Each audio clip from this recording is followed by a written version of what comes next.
Hi students, today we will be starting with rotational motion. The topic will be instantaneous axis of rotation. इसको कहते हैं IAOR. और इसका क्या मतलब है देखेंगे. हमने लास्ट लेक्चर में आपको बताया था condition of pure rolling. If you remember pure rolling क्या होता है? If this is the center of mass, the body is going with a center of mass velocity that is VCM, and ये घूम रहा भी है with omega. And I told you that this point which is in contact with the ground, हाँ भाई, should always be at rest with respect to ground. मतलब ये point को अगर हम P पकड़ते हैं तो can I say velocity of point P should become equal to 0? Okay. Instantaneously this point is at rest with respect to ground, but actual velocity कितना है ये point P का? VCM center of mass के कारण है and R omega rotation के कारण है. तो can I say VCM minus R omega should become equal to 0? That means VCM should become equal to R omega because this was the condition of pure rolling. बराबर है. अलग अलग sums भी हमने पढ़े इसमें. ये कंडीशन था प्योर रोलिंग का जो हमने देखा. आज इसका और एक एक्सटेंशन हम लोग करेंगे which is called as instantaneous axis of rotation. यही चीज क्या मैं इसको ऐसे भी लिख सकता हूं? Suppose this body is there which is pure rolling. Can I say this point is at rest with respect to ground. Can I instantaneously consider this to be the hinge. Hinge क्या होता है? Hinge घूमता नहीं है, याद है ना? दरवाजे का हिंज. ओके, एक rod which is hinged about one point is, ये घूमता नहीं, ये this is at rest with respect to the other body, right? Can I say पूरा बॉडी घूमता रहेगा अबाउट दिस पॉइंट. यहां पर भी तो ऐसे ही हो रहा है. This point is at rest while other parts of the body are rotating. So this point which is at rest, इसको कहते हैं instantaneous axis of rotation. Can I imagine this to be like this? एक rod है which is hinged about this point बेटा. ओके, और हमको पता है कि ये पॉइंट का वेलोसिटी कितना होता है बेटा? VCM is equal to R omega के कारण कितना हो जाएगा? 2 VCM. प्रीवियस लेक्चर ये पॉइंट का velocity which is the center of mass is VCM, and ये पॉइंट का वेलोसिटी कितना हो जाएगा? 0. So if this point is at rest with respect to the ground, it is also termed as instantaneous axis of rotation. Okay, जिस point पर पूरा body घूमता रहेगा that is considered to be the hinge. आपको समझ में आ रही है बात? Okay, so this is the case. Okay, last time मैंने आपको सब चीज बताई थी. हम लोग थोड़ा और इसको और थोड़ा पढ़ते हैं. ये पॉइंट को हमने इंस्टेंटेनियस एक्सिस ऑफ रोटेशन पकड़ लिया, इस पॉइंट को हमने हिंज पकड़ लिया. अब can I say about this point the whole body is going to rotate with an angular speed omega. yes or no sir? Okay, if I want the velocity of this point, can I say this point is rotating about this point? This is the axis of rotation, instantaneous axis of rotation.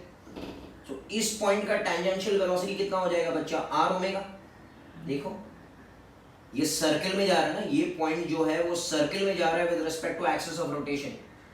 सो इस point का velocity हो जाएगा r omega. But r कितना है यहाँ से? r is 2r into omega. और हमने पढ़ा था this point is 2r omega because VCM is r omega. So can I write this as 2 VCM also. अच्छा, इस पॉइंट के बारे में क्या ख्याल है? इस पॉइंट के बारे में कैन आई से V will become equal to r omega. V will become equal to r omega, where r is the distance from the axis of rotation, which is equal to VCM. Yes or no, sir? अच्छा, फिर से और पकड़ते हैं. Suppose इसको hinge पकड़ लिया हमने, अब ये पॉइंट को पकड़ा. इस पॉइंट का वेलोसिटी चाहिए, इस पॉइंट को P पकड़ते हैं. Can I say this will be the distance with respect to this point? This point is going to move in circular motion tangentially, ऐसे जाएगा. And V will become equal to Vp will become equal to r omega, but this r is not r, it is root 2 r. So it will become root 2 r into omega. तो velocity at point P will become √2 VCM with the respective direction. आपको पता ही है ये ऐसे जाएगा with respect to this point. बोलो. So इसके जरिए instantaneous axis of rotation के जरिए I can find velocity of any damn point on the body. Okay? यही कंडीशन है इंस्टेंटेनियस एक्सिस ऑफ रोटेशन का. हम लोग इसमें इंट्रोडक्टरी एक्सरसाइज 12.9 सॉल्व करके देखेंगे ताकि हम ओके कि हमको आता है कि नहीं आता है. याद रखना है कि the bottom most point which is on the ground with respect to the ground is considered to be at rest and that is only the instantaneous axis of rotation. I am discussing introductory exercise 12.9. कह रहा है disc is rolling without slipping. एक disc है is rolling without slipping with the concept of instantaneous axis of rotation. Find the velocity of ABCD. अच्छा कह रहा है ये डिस्क है जो रोल कर रहा है. तो ये बना इंस्टेंटेनियस एक्सिस ऑफ रोटेशन इसका because this point is at rest with respect to ground. बोलो. I want to find the velocity of A, velocity of B, velocity of C, velocity of D. अभी मैंने सिखाया था, कोई बड़ी बात तो है नहीं. ओके सो वेलोसिटी ऑफ ए तो हमको मालूम है वेलोसिटी ऑफ ए तो जीरो होता है because it is instantaneous axis of rotation. Velocity of B, so can I say with respect to this point is going to move in a circle. ये axis है ना बेटा, ये हिंज है. तो ये पॉइंट ऐसे जाएगा, ये पॉइंट का डायरेक्शन ऐसे रहेगा विच इज टैंजेंशियली ये ऐसे. अच्छा ये डिस्टेंस कितना है बच्चा, √2r. So this point velocity will become √2r omega tangential velocity which will become equal to √2 VCM. VCM is the velocity of center of mass. अच्छा D पॉइंट के बारे में क्या ख्याल है? D पॉइंट ऐसे जाएगा बेटा, this is VD which will be same magnitude, will become √2r omega which will become √2 VCM. and ये पॉइंट के बारे में क्या ख्याल है? ये point will become what sir? VC will become r omega but r is 2r into omega will become 2 VCM. yes or no sir? So can I say velocity at B? And velocity at D is √2r omega. And velocity at C will become 2r omega. So this is how you do the question.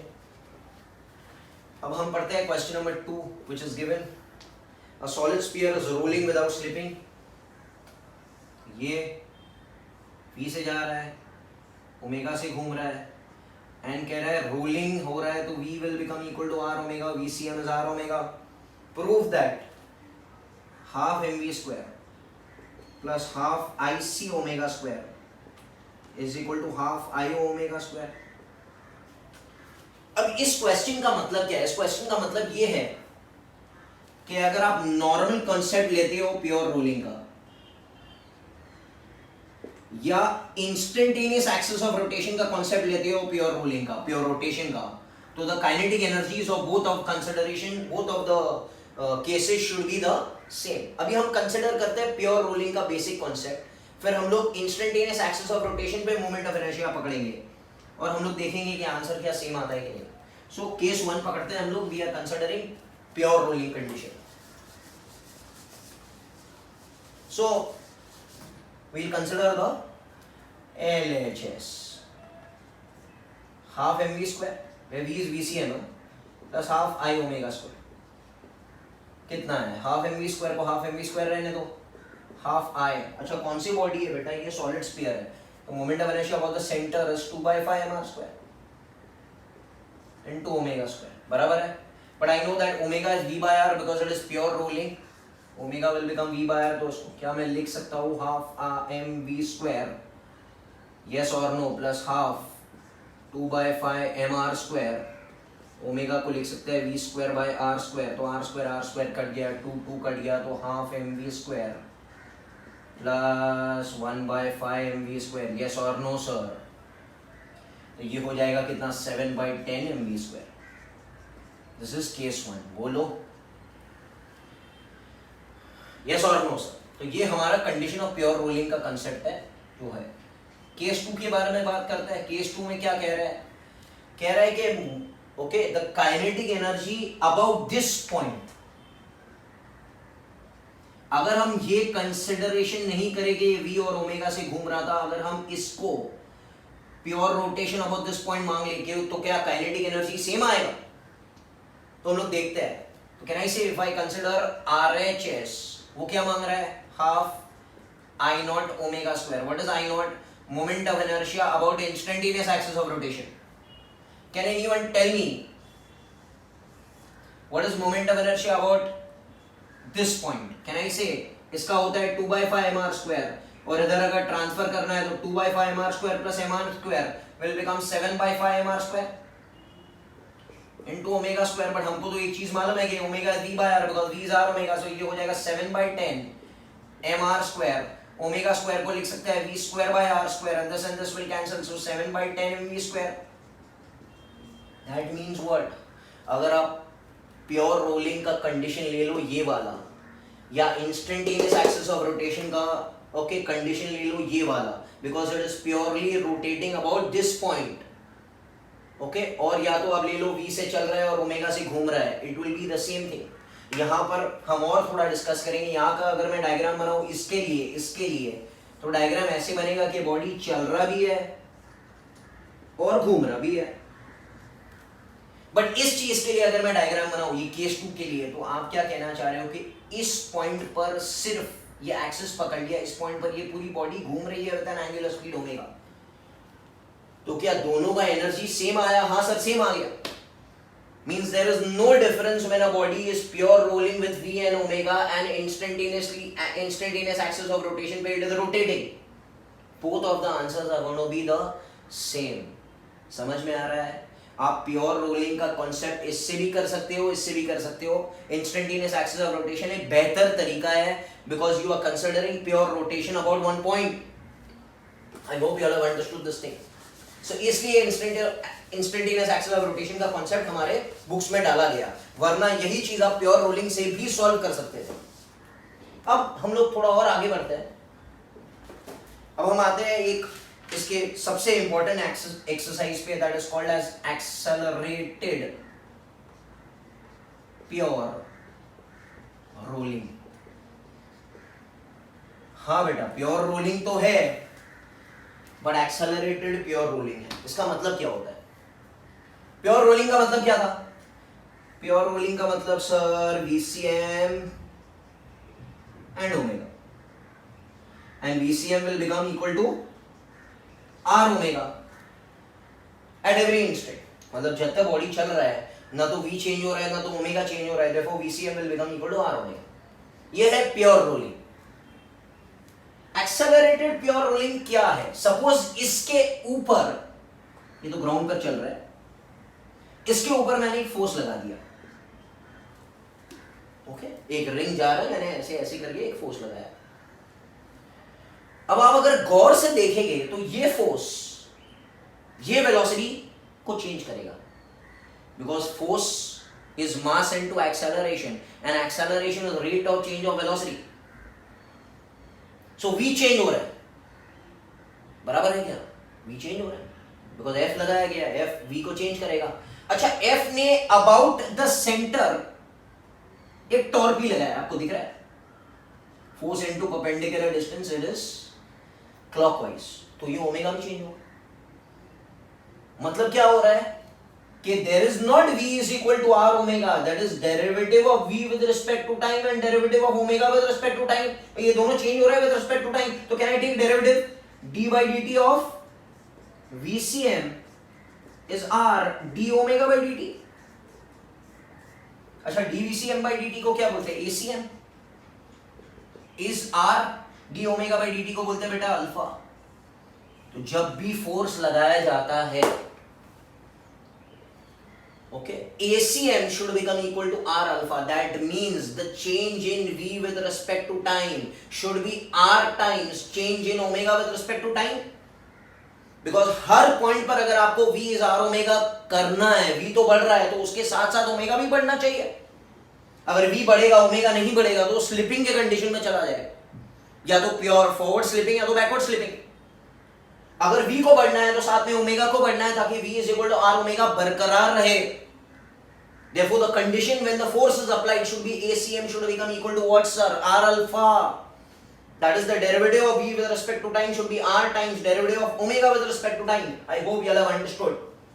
अब कभी कभी ऐसे होता है कि ये force is enough to produce a R alpha, ये जो फोर्स लगाया गया है ये इक्वेशन को बैलेंस कर पाएगा, ये फोर्स अलोन। बट कभी कभी क्या होता है, ये तो रास्ते पर रोल कर रहा है, तो रास्ते पर फ्रिक्शन आ जाएगा। फ्रिक्शन, कौन सा फ्रिक्शन? स्टैटिक फ्रिक्शन, बिकॉज ये पॉइंट को घसड़ना नहीं है, तो स्टैटिक फ्रिक्शन आ जाएगा। स्टैटिक फ्रिक्शन बोलेगा मैं आगे जाऊंगा या मैं पीछे जाऊंगा, मेरा काम ये रहेगा कि मैं ACM is equal to are alpha कर दूं F के साथ में। तो या तो फ्रिक्शन पीछे आ जाएगा या तो फ्रिक्शन आगे आ जाएगा, आई डोंट नो, मगर फ्रिक्शन रहेगा। अच्छा कभी कभी ये अलोन भी कर देगा, तो फ्रिक्शन वो टाइम पे एक्ट नहीं करेगा, बट जरूरी नहीं है कि फ्रिक्शन हमेशा एब्सेंट रहे। फ्रिक्शन कभी कभी आगे भी आ सकता है, कभी कभी पीछे भी आ सकता है, कभी कभी हो भी नहीं सकता है। Understanding what's happening? तो ये कंडीशन है, ओके। तो friction will act, which friction? Static friction will act with बड़ो F, छोटो F विल एक्ट विथ बड़ो F to make A is equal to are alpha. Did you understand? अब हम suppose consider करते हैं कि ये F जो है, ये छोटो F जो है वो आगे है। मैं इक्वेशन बनाता हूं ताकि आपको थोड़ा समझ में आएगा। सपोज आई कंसिडर दिस, इसको पकड़ते हैं लेट। लेट मतलब मैंने इसको पकड़ लिया कि भाई ये आगे है, जरूरी नहीं है ये आगे है, पीछे भी हो सकता है। ध्यान से सुनना। अच्छा क्या ये VCM रहेगा बरकरार? नहीं सर, ये हो जाएगा ACM। क्या ये ओमेगा रहेगा? नहीं सर, ये हो जाएगा अल्फा। और हमको क्या बनाना है? ACM should become equal to are alpha, yes और नो? अच्छा ACM का फॉर्मूला क्या है? Can I say F net is MA? सबने सुना है ये F net is MA। F net क्या है? बड़ो F प्लस छोटो F, सेम डायरेक्शन में है बच्चा, मैंने अज्यूम किया इसको is M into A। A की जगह ACM भी लिख सकते हैं, यस और no sir, because this is centre of mass. अच्छा दूसरा इक्वेशन क्या बनेगा? Tau is FR which is I alpha. अरे बोलो यार, tau is F into R which is I into alpha.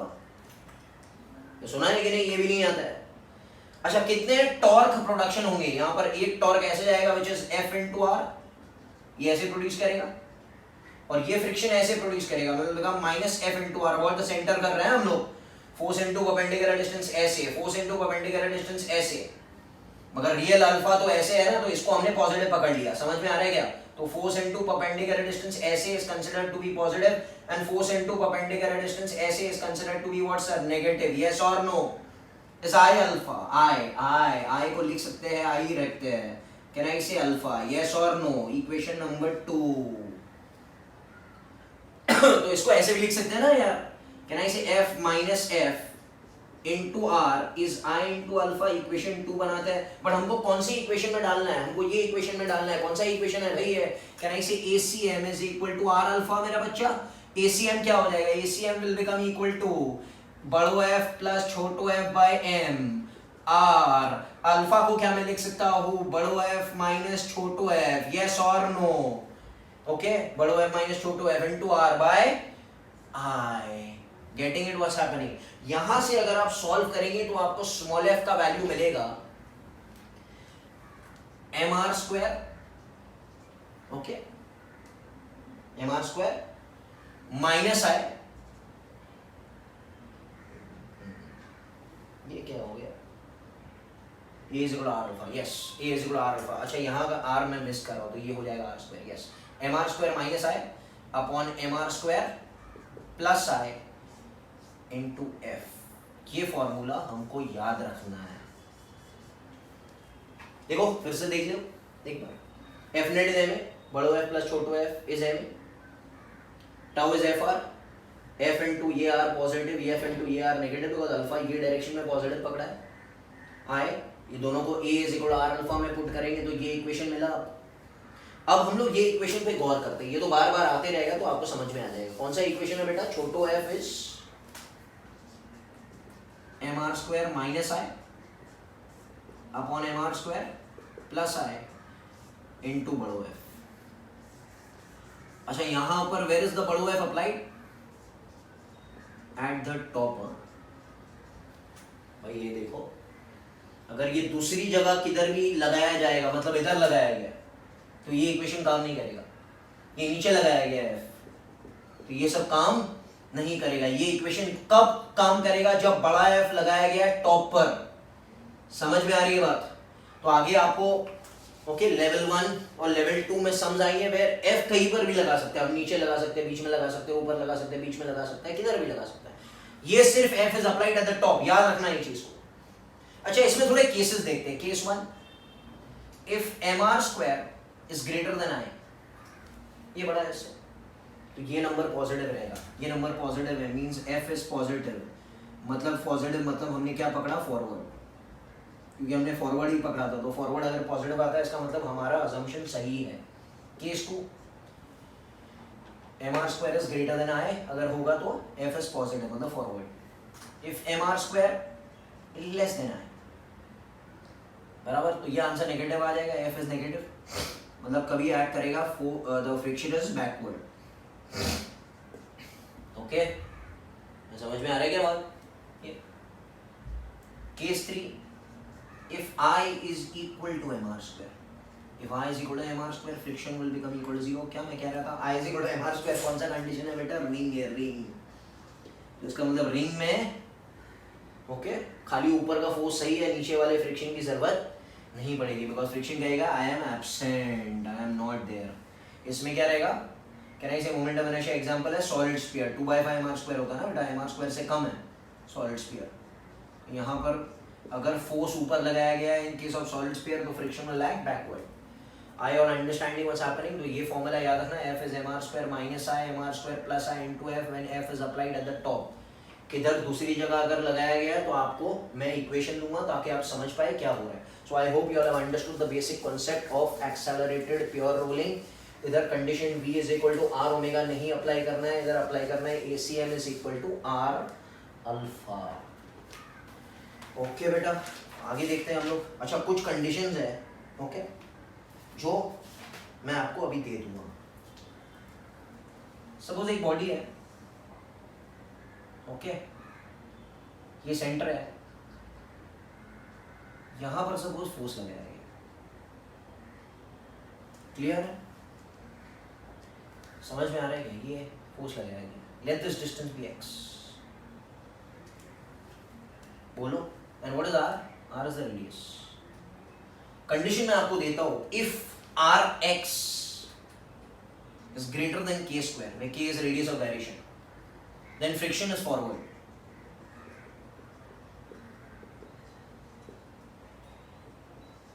Case 1.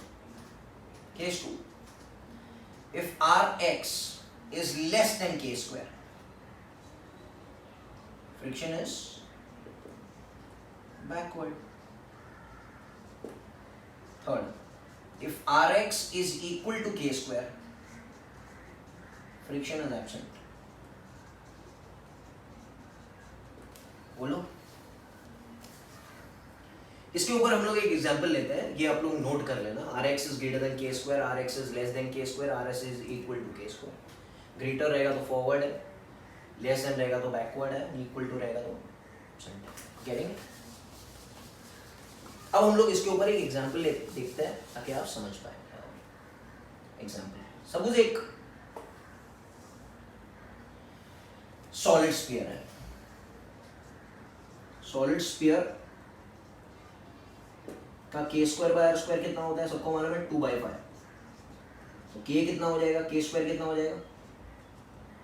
2/5 r square. ये हो जाएगा, ये काम लगेगा। ये सेंटर है, सपोज मैंने एक एक्सटर्नल फोर्स इधर लगाया at a distance r/2। Can I consider this to be x? ये फोर्स लगाया एक्सटर्नल फोर्स, बोलो। अब मुझे पता करना है कि फ्रिक्शन आगे आएगा कि पीछे आएगा। फ्रिक्शन यहाँ पर तो लगने वाला है, फ्रिक्शन 0 भी हो सकता है, आगे भी हो सकता है, पीछे भी हो सकता है। कंडीशन क्या था? सबसे पहले Rx निकालो। Rx, x कितना है? r/2, that is r square by 2। k square देखो आप, 2/5 r स्क्वायर। 2/5 मतलब 0.4 r स्क्वायर, और ये हो जाएगा 0.5 r स्क्वायर। बोलो, आप देख सकते हो Rx is greater than k square, मतलब फ्रिक्शन इज क्या भाई? Acting. I hope you all have understood this. Yes or no? This is the condition. How it is solve. Okay, clear है? Okay, अब इसके बहुत सारे सम्स जब हम लोग इंट्रोडक्शन एक्सरसाइज सॉल्व करेंगे तभी आपको समझ में आएगा। इससे बेसिक आइडिया ले लेते हैं, आगे बढ़ते हैं हम लोग। We are starting rolling on an inclined plane। तो हम लोग क्या देख रहे हैं यहाँ पर कि ये इंक्लाइंड प्लेन है। हाँ भाई, जो एंगल थीटा का है और एक बॉडी mg sin थीटा के कारण नीचे जा रहा है। सही है? सही है ना? अच्छा, यहां पर कोई बता सकता है कि v is r ओमेगा रहेगा कि a is r अल्फा रहेगा? बेटा a is r अल्फा रहेगा, क्योंकि फोर्स लग रहा है। फोर्स लगेगा तो v हर मोमेंट पर चेंज होगा ना। तो यहाँ पर v is equal to r omega, हर एक मोमेंट पर सेटिस्फाई करने के लिए आपको a is r alpha satisfy करना पड़ेगा। अच्छा, a कौन प्रोवाइड कर रहा है? a तो ये mg sin थीटा ही प्रोवाइड कर रहा है, ACM ये प्रोवाइड कर रहा है। अच्छा, अल्फा कौन प्रोवाइड करेगा? और अल्फा कैसे होना मांगता है? अल्फा ऐसे होना मांगता है। आपको मालूम है ये ऐसा है तो ऐसे होना चाहिए, because ACM should become equal to r alpha at this point.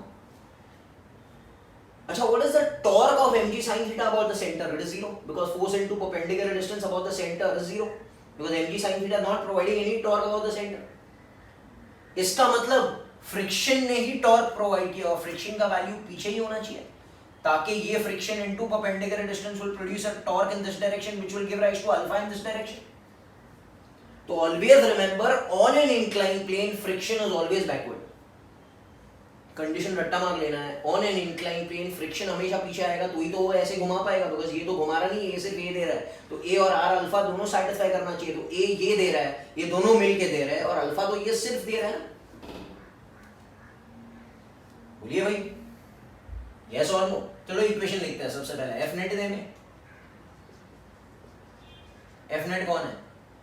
mg sin theta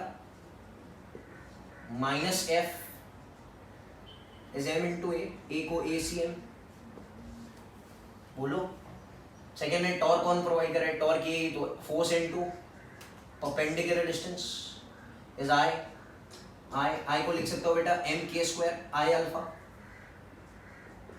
Can I write f into r is I को लिख सकते हैं mk² where k is radius of gyration into alpha, that is 2।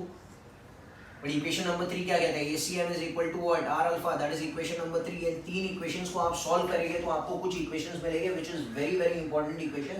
I am giving it to you। सबसे पहले acceleration will become g sin theta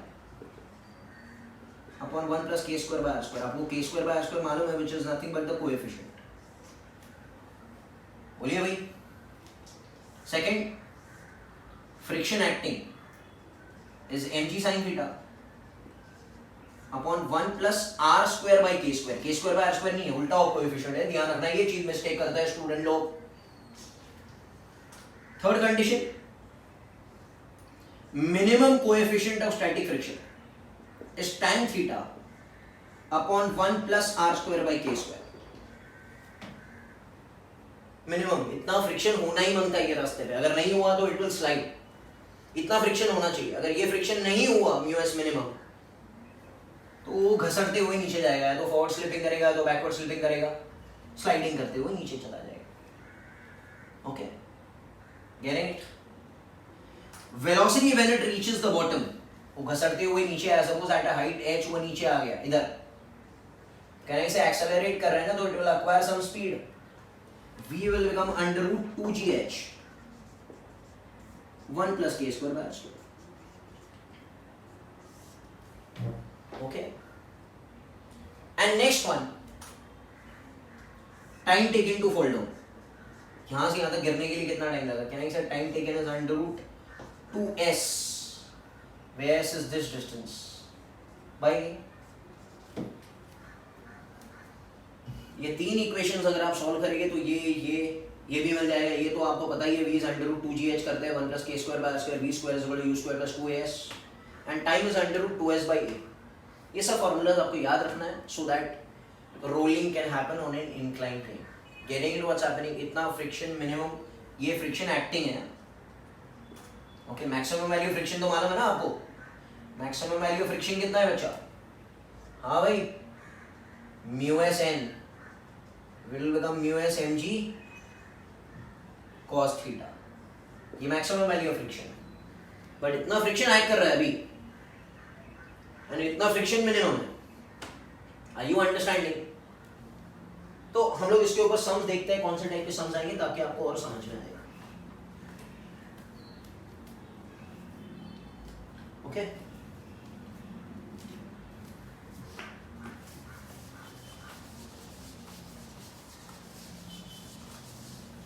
ये सब formulas please याद करना.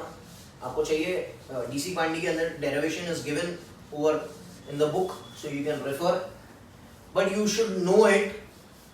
Okay, so that some solving आपके लिए इजी हो जाएगा. अब हम इंट्रोडक्टरी एक्सरसाइज शुरू करते हैं, that is 12.10. Question number point number 1. Work done by friction in pure rolling is always 0. अगर ये प्योर रोल कर रहा है, इसका मतलब this point is at rest, तो ये पॉइंट का डिस्प्लेसमेंट कितना है? 0. फ्रिक्शन एक्ट करता होगा, फ्रिक्शन एक्ट कर रहा है, डिस्प्लेसमेंट नहीं है ना ये पॉइंट का, तो वर्क डन कितना हो जाएगा? फोर्स इनटू डिस्प्लेसमेंट होता है, बट डिस्प्लेसमेंट तो है ही नहीं, तो work done will become equal to what? 0. So work done by friction is 0. Question number 2 के बारे में बात करते हैं. In a figure shown, force F is applied on the top, इधर लगा है, of a mass of 4 kg and radius is 1/4 meter, 0.25 meter. Find the maximum value of F for not slipping. Okay, F का value मांगता है हमको, so that it doesn't slip. Doesn't slip मतलब it is rolling. Doesn't slip मतलब it is rolling मेरा बच्चा. ठीक है, कौन है, कौन सा बॉडी है ये? हाँ भाई, क्या ये figure shown force F is applied, disc है, डिस्क है. हाँ तो ठीक है, छोटा F का फॉर्मूला क्या था? mr square minus I upon mr square plus I into capital F है. Capital F is applied at the top, तो is it applied at the top? हाँ, तो फॉर्मूला हम लोग डायरेक्टली अप्लाई कर सकते हैं. बोलिए यस और no.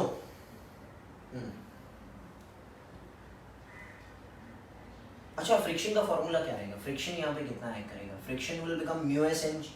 Mu s m g, mu s दिया हुआ है बेटा, म्यू एस दिया है, mu is given as 0.6. Friction हमको मालूम है, it is mu s N, which is mu s m g will be mr square minus I is half mr square upon mr square plus I, which is half mr into capital F. ये हो जाएगा mu s mg, mr square minus half mr square is half mr square upon 3/2 mr square into capital F. ये उड़ गया, ये उड़ गया, ये उड़ गया, ये उड़ गया, ये हो गया 1/3, ये 3 उधर जाएगा, तो F will become 3 mu s mg. सब वैल्यू आपको मालूम है, you can get the value by putting the options. I hope okay, ठीक है? Are you understanding? Question number 3 पर आते हैं हम लोग.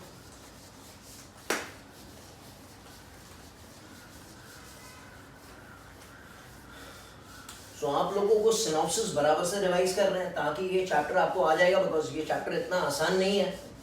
आप बार बार इसको रिवाइज करेंगे तो ही आपको ये चैप्टर आएगा, वरना ये चैप्टर आपको आने वाला नहीं है. Question number 3, point number 3, question number 3 हम लोग देखते हैं. In a figure shown a solid sphere of mass m and radius 1/4 meter is placed on a rough surface. Find the minimum coefficient of friction so that pure rolling takes place. हाँ अच्छा, mu minimum तो हमने पुराने proof किया था, that is tan theta upon 1 plus R square by K square. भाई कौन सी बॉडी है? सॉलिड स्फीयर है। सॉलिड स्फीयर का K square by r square होता है बच्चा 2/5, but this is not 2/5, is 5/2। तो ये हो जाएगा tan theta, theta is 30 degree, so tan 30 upon 1 plus 5/2। tan 30 is 1/√3, this will be 7/2, so it will become 2√3 into 7. This will be the value of mu s minimum. इतना होना ही मांगता है। अगर इतना वैल्यू नहीं होगा तो वो नीचे घसरते हुए जाएगा, नीचे स्लिप कर जाएगा। रोलिंग करने के लिए mu s minimum for rolling is this much. This is the A point. B point क्या कह रहा है? If mu is greater than mu minimum, mu जो एक्टिंग है that is greater than mu minimum, तो बहुत अच्छा है, तो बॉडी रोल करेगा। अरे mu ज्यादा है ना, mu चाहिए इतना, इससे ज्यादा है। Find the acceleration of the cylinder. बेटा एक्सेलरेशन ऑफ द सिलेंडर का फॉर्मूला क्या है? जी साइन थीटा भी किया था 1 plus k square by r square, that is g sine 30 upon 1 plus k square by r square is 2/5। G is 10, sine 30 is half, this will be 7/5। बोलो, तो ये हो जाएगा 5, that will become 25/7 मीटर पर second square. ये कब role करेगा? Because friction, coefficient of friction ज्यादा है ना मिनिमम से, थर्ड। मगर इसका मतलब फ्रिक्शन ने अपना काम कर दिया, रोल करवा दिया। अब यहाँ पर कह रहा है mu is mu minimum by 2, इसका मतलब फ्रिक्शन कम है, देख सकते हो मिनिमम का आधा है। This is the friction acting. Okay, coefficient of friction आधा है ना इसका, इसका मतलब वो रोल नहीं करेगा, it will not roll, but forward या backward slip, so it will slide। and आपको मालूम है अगर laws of motion पढ़ा है आपने, तो आगे कौन एक्ट करेगा? mg sin थीटा, और पीछे कौन एक्ट करेगा? Friction, that is mu mg cos theta. बोलो, तो अगर m उड़ा देंगे तो एक्सेलरेशन यहाँ पर हो जाएगा, आगे होता है g sin theta minus mu g cos theta. Is everyone understanding? ये स्लाइडिंग के लिए था ही ना। अच्छा, इसमें वैल्यू डाल दो तो एक्सेलरेशन बिकम g का वैल्यू 10 होता है, 10 कॉमन निकाल लिया, sin 30 is half minus mu कितना दिया हुआ है भाई? Mu is mu minimum by 2, तो म्यू मिनिमम इतना था, बाई 2 कर देंगे तो ये हो जाएगा इसका हाफ ना, तो will become 1/√3 into 7, cos 30 is √3/2। देख सकते हैं, तो ये उड़ गया, ये उड़ गया, तो ये हो जाएगा एक्सेलरेशन बिकम 10 हाफ माइनस 1/14। इसका वैल्यू आप कैलकुलेट कर दो, मीटर पर सेकंड स्क्वायर में मिल जाएगा आपको। और this is how you do it, understand what's happening. Question number 4, you can try, it is the same sum as the third question।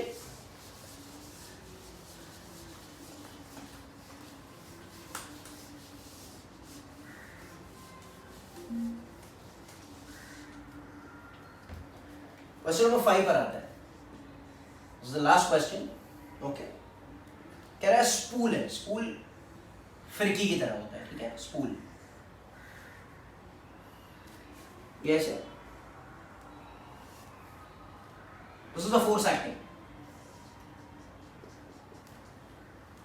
Which direction friction will act, the spool doesn't lose contact with the ground. मतलब इसको role करना है, friction किस direction में act करेगा। अब हमको मालूम है कि ये फोर्स इस डायरेक्शन में या इस डायरेक्शन में इसको एक्सेलरेशन नहीं दे पाएगा, बिकॉज फोर्स ऊपर है तो एक्सेलरेशन ऊपर है। इस डायरेक्शन में या इस डायरेक्शन में एक्सेलरेशन नहीं दे पाएगा तो फ्रिक्शन एक्ट करेगा। अच्छा, ये फोर्स क्या कर पाएगा? ये फोर्स सिर्फ इसको घुमा पाएगा।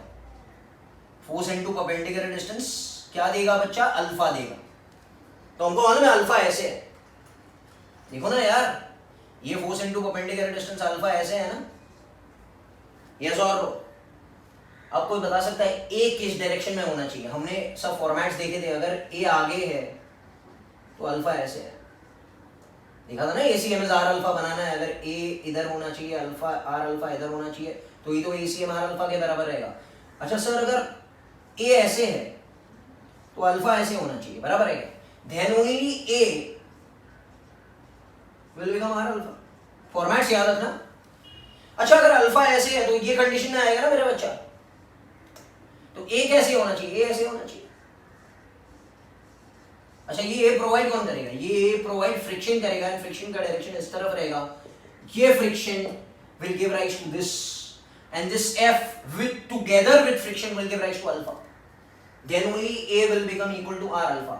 बट A कोई प्रोवाइड करने वाला नहीं था, इसलिए हमने फ्रिक्शन को इस डायरेक्शन में माना। अगर फ्रिक्शन को आप इस डायरेक्शन में मानेंगे तो A ऐसे चला जाएगा तो वो प्योर रोलिंग का कंडीशन नहीं रहेगा, वो स्लाइडिंग का कंडीशन हो जाएगा। देखो ना यहां पर A अगर ऐसे बन रहा है तो R alpha ऐसे बनेगा, तो ही तो A will become equal to what, R alpha, if you want to roll, otherwise it will never roll. So we have completed the basic synopsis of rotational motion. Next time say I'll be starting with tutorial sheet 1. Thank you very much.